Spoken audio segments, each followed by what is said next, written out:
परिक्रमा के लिए।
जय महाकाल दोस्तों, अब हम लोग तैयार हो गए हैं, नहा धोकर रेडी हैं और बैग वैग पैक कर लिया है और हम लोग चेकआउट कर रहे हैं और हम लोग जा रहे हैं ओमकारेश्वर।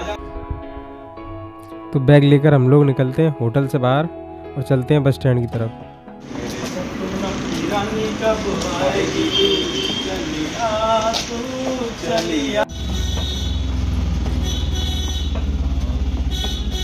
तो ये थी वो बस जिससे हम लोग जाने वाले थे ओमकारेश्वर। इससे पहले भी एक बस थी, लेकिन हम लोग जब तक बस स्टैंड पर पहुँचे वहाँ से निकल चुकी थी 6 बजे और हम लोग थोड़ा सा लेट हो गए थे। तो हम लोग यहाँ पर रुककर चाय पीते हैं, थोड़ी बहुत चर्चा करते हैं, क्योंकि बस निकलने में थोड़ा सा समय था। 7 बजे तक।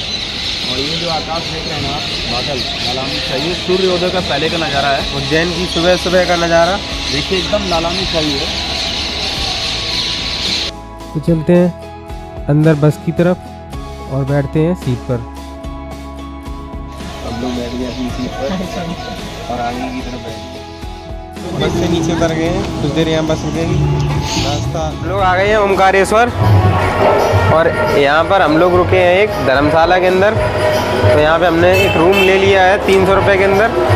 तो हम 3 लोग हैं और यहाँ आप देख रहे हैं सामने वो नागर घाट दिखाई दे रहा है। वहाँ पे जहाँ तक आपकी नज़र जा रही होगी सामने देख सकते हैं आप, वो दूर दिख रहा है नागर घाट।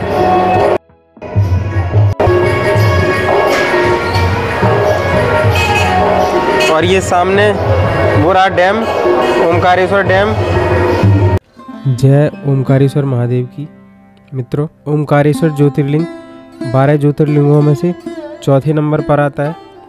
इस ज्योतिर्लिंग में 2 ज्योतिर्लिंग मिलकर एक ज्योतिर्लिंग बनता है, ओमकारेश्वर महादेव और ममलेश्वर महादेव।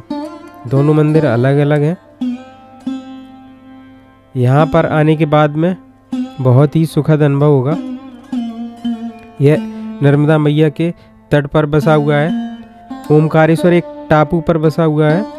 तो नर्मदा मैया के चारों तरफ जो इसका परिक्रमा मार्ग है, तो ये ओम के आकार का है, इसलिए इसको ओमकारेश्वर महादेव कहते हैं। यहाँ पर नर्मदा मैया का बहुत ही शीतल जल बहता है और यहाँ पर बोटिंग का आपको बहुत ही सुखद अनुभव प्राप्त होगा। तो यहाँ पर जो सबसे ज़रूरी बात है, ओमकारेश्वर में दर्शन करने के बाद में ममलेश्वर मंदिर में दर्शन करना बहुत ही ज़रूरी है, नहीं तो ये आपकी परिक्रमा या दर्शन अधूरा माना जाएगा। इसके अलावा यहाँ पर एक संगम घाट भी पड़ता है, तो वहाँ पर संगम घाट पर जाकर आप स्नान कर सकते हैं। अब आप दर्शन 2 तरीके से कर सकते हैं। एक तो यहाँ से जाकर आप सबसे पहले ओमकारेश्वर महादेव के दर्शन करिए, उसके बाद ममलेश्वर महादेव के दर्शन करिए और उसके बाद आप परिक्रमा लगाइए, जो कि लगभग 8 किलोमीटर की पड़ती है। दूसरा तरीका ये है कि आप यहाँ से जाते हैं ओमकारेश्वर पहुँचने के बाद में सबसे पहले आप परिक्रमा मार्ग स्टार्ट करते हैं और वहाँ से कुछ ही दूरी पर संगम घाट मिलता है। तो वहाँ पर आप स्नान करने के बाद में फिर से परिक्रमा पूरी करते हुए ओमकारेश्वर महादेव के दर्शन करते हैं और अंत में ममलेश्वर महादेव के दर्शन करते हैं। तो जैसा आप उचित समझें आप वैसा करिए, जैसे आपको सुविधा हो। तो हम लोग उज्जैन से ओमकारेश्वर आए हुए थे और बस जो लगभग बस पर 250 रुपये किराया लगा था हम लोगों से। तो आइए चलिए दर्शन करते हैं ओमकारेश्वर महादेव। निकल रहे हैं धर्मशाला से और अब चलेंगे परिक्रमा के लिए।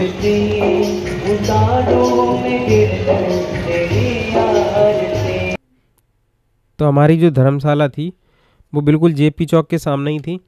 तो जेपी चौक से निकलकर हम लोग आ जाते हैं ब्रिज पर और सामने आप देख रहे हैं नर्मदा मैया बह रही हैं और दूर सामने ओमकारेश्वर डैम दिखाई पड़ रहा है। तो चलते हैं आगे। तो हम लोग पहले परिक्रमा करेंगे और इसके बाद ओमकारेश्वर महाराज के दर्शन करेंगे। दोस्तों हम लोगों ने परिक्रमा शुरू कर दी है और आ गए हैं परिक्रमा मार्ग पर। तो यहाँ से परिक्रमा मार्ग शुरू हो जाता है और जैसे जैसे परिक्रमा में आप आगे आगे बढ़ेंगे वैसे ही नर्मदा मैया साथ साथ बहेंगी आपके। तो यहाँ पे रास्ते में बहुत सारे लंगूर मिले हम लोगों को, जिनको हम लोगों ने चने खिलाए। उनको चना खिलाने के बाद में फिर हम लोग यहाँ से निकलते हैं और आगे। ये जो पूरी परिक्रमा है वो लगभग 8 किलोमीटर के आसपास है, जो टापू के चारों तरफ ही ख़त्म होती है और लास्ट में आके ओमकारेश्वर मंदिर के पास ख़त्म हो जाती है। अपने ना जा का भाड़ा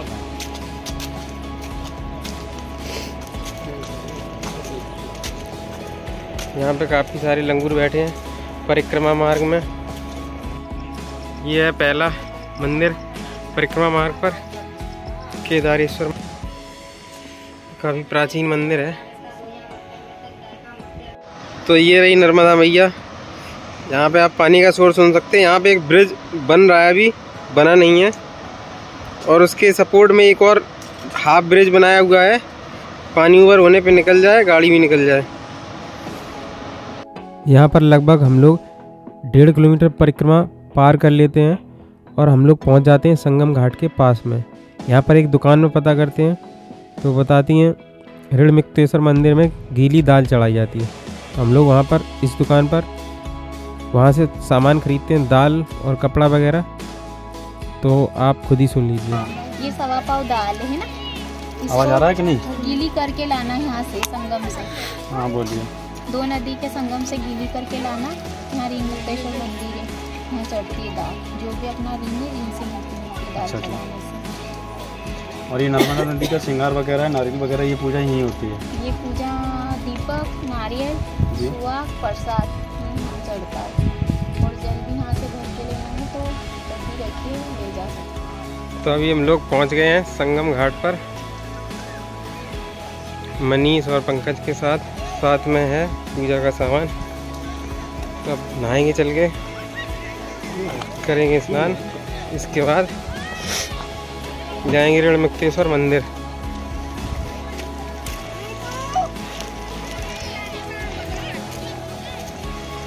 ये है वो घाट जहाँ पे 2 नदियाँ मिलती हैं आके। ये इधर से जो नदी आप देख रहे हैं ये कावेरी है, और इस साइड से जो नदी आई है वो नर्मदा है, और यहाँ आके दोनों नदियाँ मिल जाती हैं। यही संगम घाट है। तो यहाँ पर मन्नू फ्री में जो झूला मिला है उसका आनंद उठाते हुए, तो झूले का आनंद लेने के बाद हम लोग नर्मदा में स्नान करते हैं संगम घाट पर। थोड़ी देर मस्ती के साथ स्नान करते हैं और स्नान करने के बाद हम लोग वहाँ से निकल जाते हैं मंदिर की तरफ। तो हम लोग आ गए हैं ऋणमुक्तेश्वर मंदिर। तो हम लोग चलते हैं अंदर मंदिर में और ऋणमुक्तेश्वर महादेव के दर्शन करते हैं, और वहाँ पर जो गीली दाल हम लोग नर्मदा से लेके आए थे उसे वहाँ पर चढ़ाते हैं और निकलते हैं मंदिर से बाहर। यह धर्मराज द्वार हम लोग पहुंच गए हैं धर्मराज द्वार पर। जो परमार शासकों ने एक भी शर्त अब चलेंगे आगे की तरफ संभवतः इस और रास्ते में मस्ती करते हुए हम तीनों लोग चलते हैं आगे और आगे वहाँ पे एक फ़ोटो खिंचाते हैं। यह राधा कृष्ण मंदिर।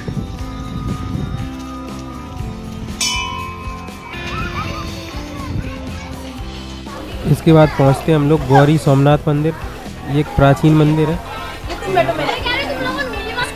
किसी का टूर आया हुआ था तो बहुत सारे बच्चे थे। चलते अंदर मंदिर में और यहाँ पर आप शिवलिंग कितना बड़ा है गौरी सोमनाथ मंदिर के अंदर। शिवलिंग के दर्शन करने के बाद हम लोग ऊपर चलते हैं छत की तरफ और यहाँ पर बहुत ही पतला जीना था तो ऊपर कई सारे बच्चे चढ़े हुए थे, उनके उतरने का हम लोग वेट कर रहे थे। यहाँ पे आप देखेंगे बहुत ही पुराना मंदिर है, प्राचीन और लाल पत्थर से बना हुआ है और उस पर नक्काशी की गई है। इसके बाद हम लोग पहुँच जाते हैं छत पर। वहाँ पर भी एक शिवलिंग बना होता है और ये सामने खिड़की होती है हवा आने के लिए, बहुत कंजेस्टेड जगह होती है। इसके बाद हम लोग वापस उतरते हैं सीढ़ियों से और सीढ़ियों पे बहुत ही सावधानी से उतरने की ज़रूरत है। बहुत ही पतली सीढ़ियाँ थी, पत्थर की बनी हुई। और वहाँ पर हमें मिलती है एक गुड़िया छोटी सी प्यारी सी, ये भी छत पर होती है। तो इसके साथ हम लोग आ जाते हैं नीचे। सामने जब मंदिर के सामने आप उतरेंगे तो वहाँ पर नंदी महाराज की प्रतिमा स्थापित है। उनको प्रणाम करने के बाद हम लोग पहुँच जाते हैं पाताली हनुमान जी मंदिर, जो बगल में ही था, बिल्कुल पास में ही था। तो यहाँ पर लेटे हुए हनुमान जी हैं, तो वहाँ उनके दर्शन करने के बाद में हम लोग निकलते हैं और आगे परिक्रमा मार्ग पर। और इसके बाद हमें दिखते हैं भगवान शिव।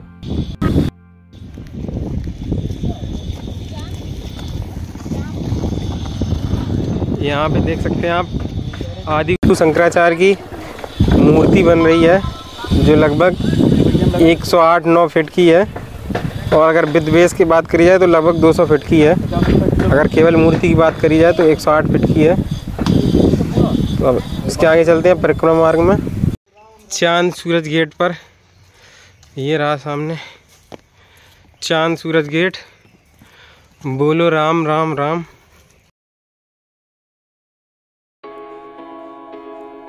तो यहाँ चांद सूरज गेट को हम लोग पार करते हैं और परिक्रमा मार्ग पर आगे निकलते हुए इसके बाद हम लोग पहुँच जाते हैं सिद्धेश्वर मंदिर।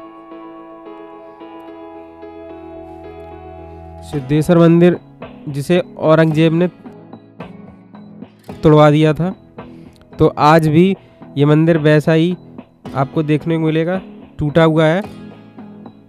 जब जितना टूटा हुआ था वैसा का वैसा ही है। और ऊंचा था मंदिर, लेकिन फ़िलहाल टूटा हुआ है। तो इसके अंदर भी यहाँ पे पूजा होती है। जब हम लोग गए थे तो वहाँ पे हवन वगैरह चल रहा था अंदर। तो यहाँ आप देखेंगे हाथी, टूटे हुए हाथी, टूटे हुए पत्थर, टूटे हुए खम्भे आज भी लगे हुए हैं, उसी स्थिति में है।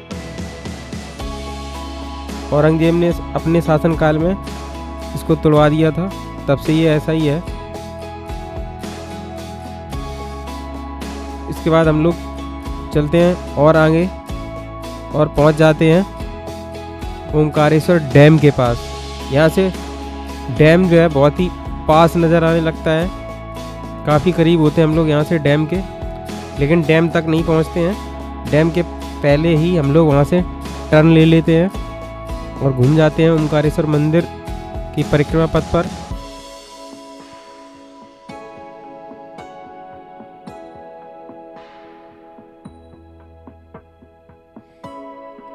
तो यहाँ पे आप देख रहे हैं फिर से नर्मदा नदी के किनारे हम लोग वापस फिर से आ गए हैं। तो अब मंदिर के हम लोग बहुत ही करीब हैं। अब यहाँ से आप देखेंगे डैम बहुत ही खूबसूरत और बिल्कुल सामने स्पष्ट दिखाई पड़ रहा है। सामने के 2 चैनल खुले हैं किनारे के, उनसे पानी बह रहा है। जब हम लोग गए थे तो पानी बहुत ज़्यादा नहीं था, बहुत ही कम पानी था, इसलिए 2 चैनल खुले हुए थे और उनमें से थोड़ा थोड़ा पानी आ रहा था। और नर्मदा के अंदर भी ज़्यादा पानी नहीं था। अब यहाँ पे आप देख रहे हैं खूबसूरती का नज़ारा। यहाँ पे आप बोटिंग भी कर सकते हैं, जो आपको बोटिंग 100 से 200 रुपये के अंदर मिल जाती है, जिसमें आपको वो मेन पॉइंट घुमाएंगे। तो यहाँ से चलते हैं सीधा थोड़ा सा और आगे। अब हम लोग मंदिर के काफ़ी करीब हैं, मंदिर के बिल्कुल पास में ही आ गए हैं। इसके बगल में एक पुराना रास्ता था लेकिन वो काफ़ी टूट गया था, इसके बाद ये नए रास्ते पर हम लोग। तो ये सामने आपको एक ब्रिज दिखाई दे रहा होगा, तो ये ब्रिज ओमकारेश्वर मंदिर से ममलेश्वर मंदिर के लिए जाता है, तो ये वही ब्रिज है। तो ये सामने जो आप दिखाई दे रहे हैं ये सीधा ओमकारेश्वर मंदिर के लिए रास्ता गया है, यहाँ पर ये लिखा है सुस्वागतम। तो यहाँ पर जूता चप्पल उतारने के बाद में, और ये ब्रिज जो आपको बता रहे थे ये वही ब्रिज है। तो यहाँ पर हम लोग एक फूल की दुकान से फूल लेते हैं, पूजा का सामान, और यहीं पर हम लोग जूता चप्पल उतार कर चले जाते हैं, आगे लग जाते हैं लाइन में।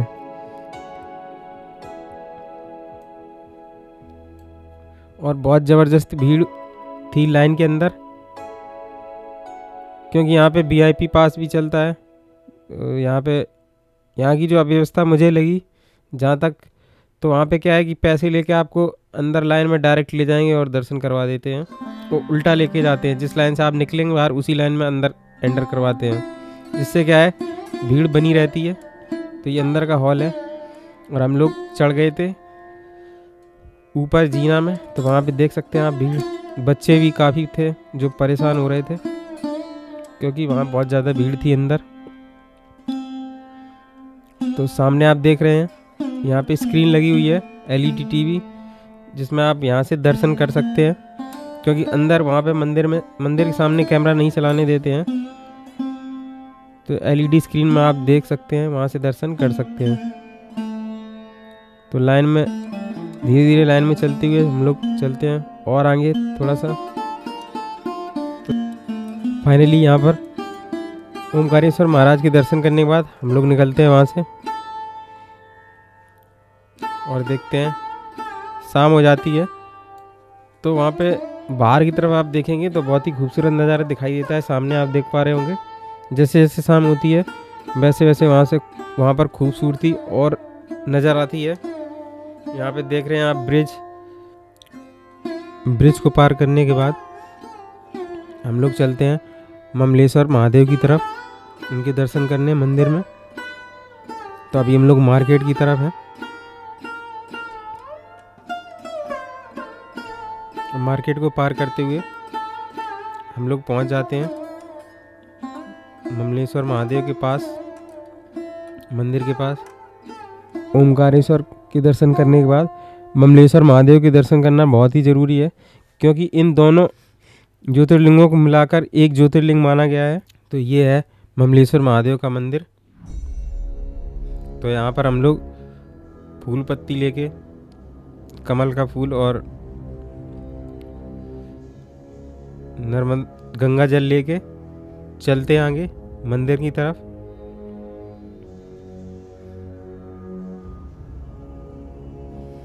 और यहाँ पर एक छोटी सी लाइन को पार करते हुए हम लोग पहुँच जाते हैं मंदिर के अंदर।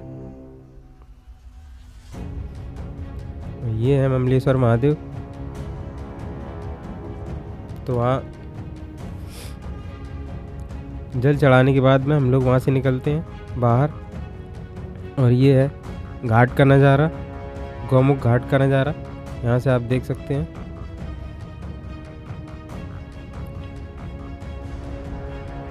इसके बाद हम लोग पहुँच जाते हैं एक रेस्टोरेंट पर, वहाँ खाना खाते हैं और वहाँ से फिर वापस निकलते हैं धर्मशाला की तरफ, क्योंकि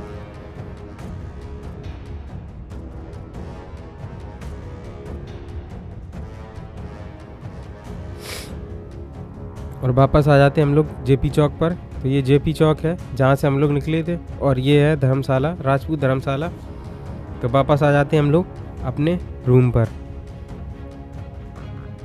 और रात में हम लोग वहाँ रुकते हैं और सुबह वापस बोटिंग करते हैं। बोटिंग करने के बाद वापस निकलते हैं घर के लिए।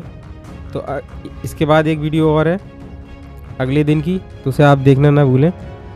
तो ये यहाँ से आप देख सकते हैं खूबसूरती का नज़ारा। तो दोस्तों, अगर वीडियो आपको पसंद आती है तो प्लीज़ वीडियो को लाइक और हमारे चैनल को सब्सक्राइब करना ना भूलें। मिलते हैं अगली वीडियो में, तो दूसरी वीडियो ज़रूर देखें। जय महाकाल।